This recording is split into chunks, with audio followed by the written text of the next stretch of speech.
Hello, this is English shorthand dictation and the dictation speed is 100 words per minute, which is very helpful for all governmental competitive exams.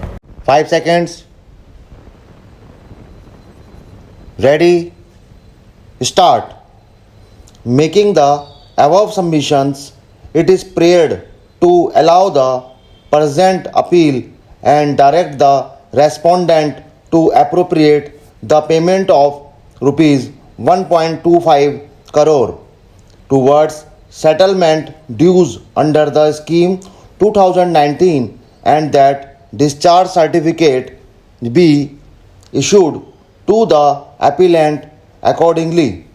While opposing the present appeal, learned ASG appearing on behalf of the Union of India has vehemently submitted that in the facts and circumstances of the case, no error has been committed by the Honorable High Court in dismissing the writ petition and refusing to direct the respondents to accept the payment towards the settlement dues under the scheme 2019.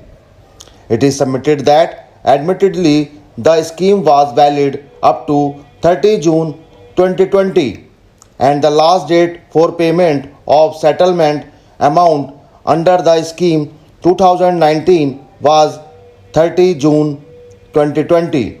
That thereafter the scheme was closed and even designated committees were also dissolved and therefore the rightly observed by the Honorable High Court, the Honorable High Court has no jurisdiction to extend the scheme. It is submitted that if the scheme is extended, it would create many complications.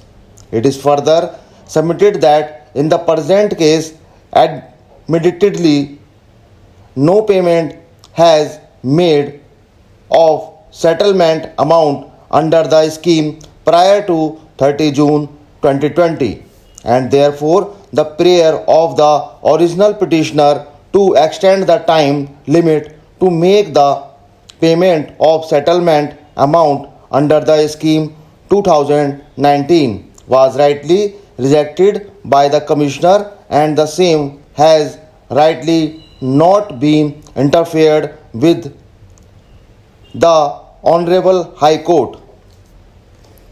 Making above submissions, it is prayed to dismiss the present appeal. We have heard the learned counsel appearing for the respective parties at length. At the outset, it is required to be noted and it is not in dispute that the appellant is entitled to the benefit of the settlement under the scheme 2019. The scheme 2019 came to be introduced on 1st September 2019 and the last date for making the application under the scheme was 30 December 2019 and in fact the appellant submitted the application in form number 1 on before the last date specified for making an application. Under the scheme, after the form number 1 is processed, the designated committee was to scrutinize the same and issue the final form number 3 determining the settlement.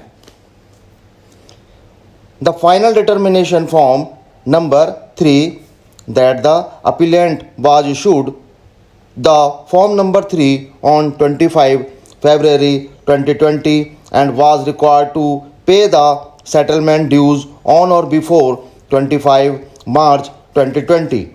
However, in view of the COVID-19 pandemic and the government extended the time up to 30 June 2020, therefore the appellant was required to deposit the settlement dues on or before 30 June 2020. However, even before the scheme 2019 came to be introduced, the appellant was subjected to proceedings under the IBC, which commenced when the NCLT admitted the application under Section 7 of the IBC. Thus, the moratorium under the IBC commenced on 11th September 2018. The COC approved the resolution plan on 4th June 2019, and the same came to be approved by the NCLT by order. Therefore, the moratorium under the IBC continued up to 24 July 2020.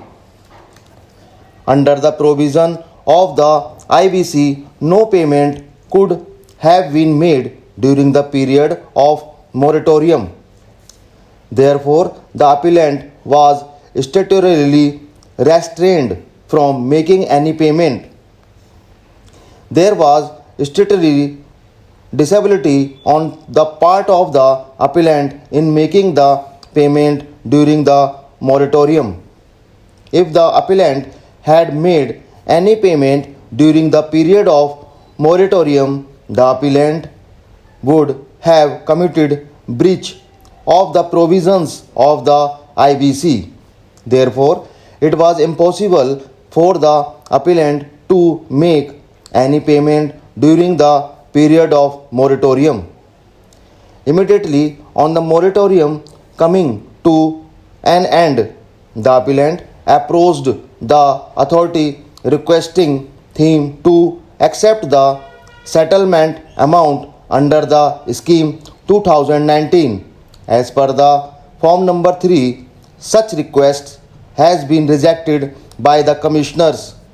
On the rejection has been confirmed by the High Court.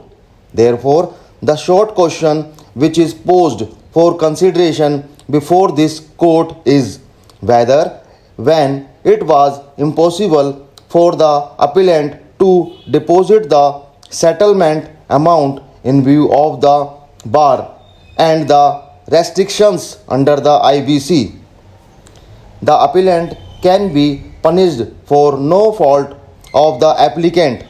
In a given case, can be appellant be made to suffer for no fault of its own and be rendered remediless and denied and benefit, though it was impossible for the appellant to carry out certain acts, namely to deposit the settlement amount during the moratorium. As per the settled provisions of law, no party shall be left remediless, and whatever the grievance of the parties had raised before the court of law has to be examined on its own merits. As observed and held by this court, no law compel a person to be the impossible.